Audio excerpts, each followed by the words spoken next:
Okay, while our pears are poaching on the stovetop, we're going to go ahead and make this quick granola. If you've never made granola before, it's a really fun thing to learn the basis of and then experiment from that point.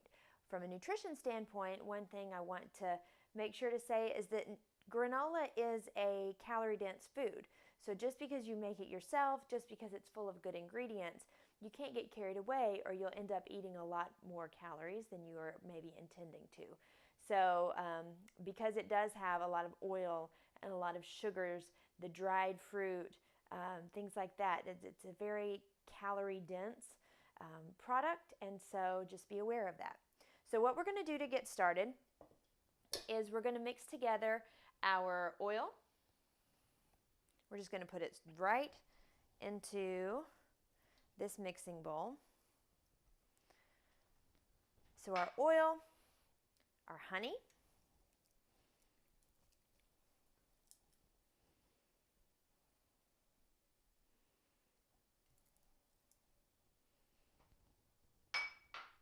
and then our cinnamon and salt. We're going to add those right in.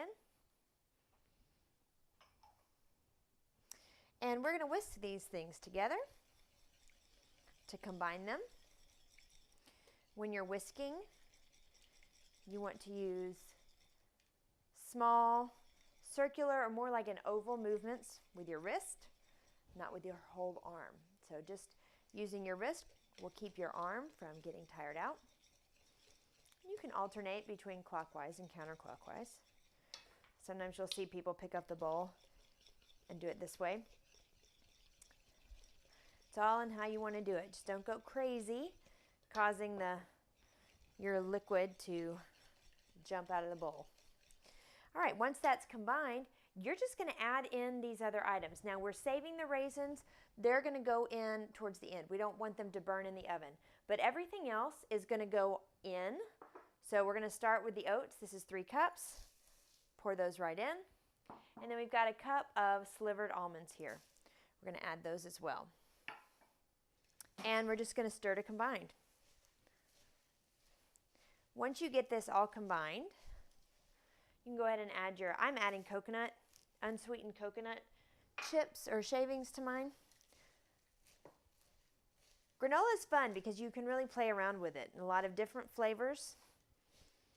Just do what tastes good to you. Add different dried fruits, different nuts.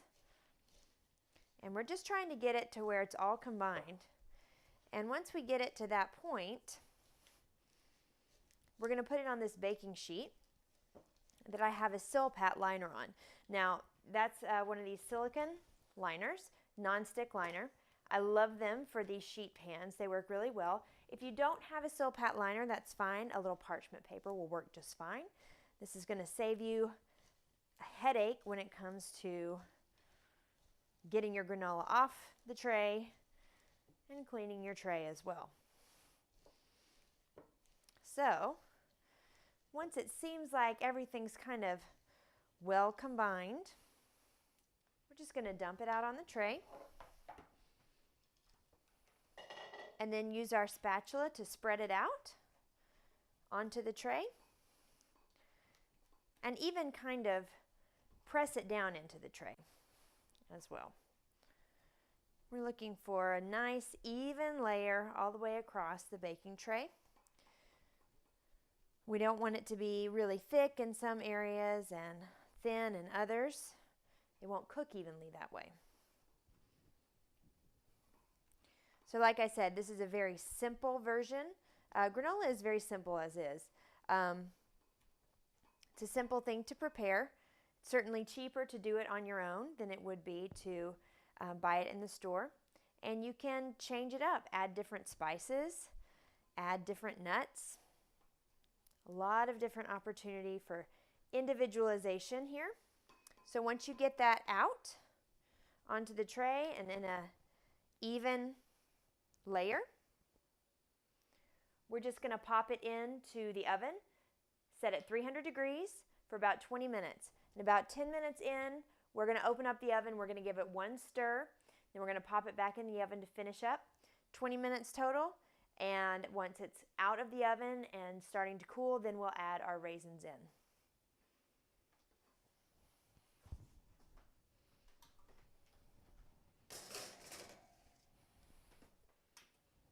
So we'll check it again in 10 minutes.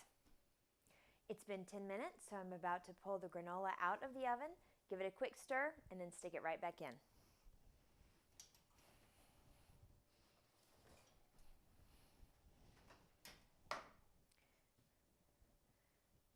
You can tell it's definitely starting to smell cooked. And that's really what we're going for here. Granola, it's not going to be crunchy when it's done cooking. It'll still be very soft from the heat. So you're going for a smell of cooked honey. You certainly don't want it to burn.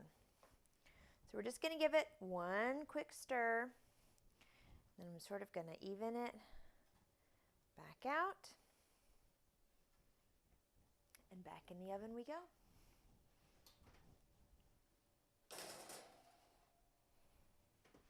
Ten more minutes. Okay, 10 minutes is up and our granola should be ready. Absolutely, it's nice and brown. The coconut is, you can see where it's kind of browning on the edges, just getting a little bit, showing a little bit of its toasted nature. And what we're going to do now is just add the raisins to the mix. I'm just going to sprinkle them right on top. This is about 3/4 of a cup of raisins. You could use any dried fruit or no dried fruit. Just going to add those in just like that. Then I'm going to take my spatula here, mix it all in. You see the granola is still very separated. If you want it to be more in bigger chunks, what you can do is really press it in together and allow it to cool on the rack, which I don't necessarily mind being all loose, I guess you could say. But I know my kids like it a little chunkier. So I'm just gonna I've gotten all the raisins in. So I'm just going to go back and forth with my spatula here, really packing it down. And then I'm going to allow it to cool like this.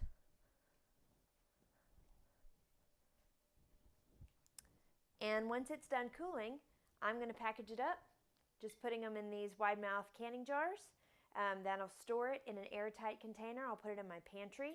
I usually try to keep it in a dark place just so that the sun doesn't mess with the granola at all. So I'll put it in a dark place and it'll store for 6 months or longer if you keep it in a cool airtight container.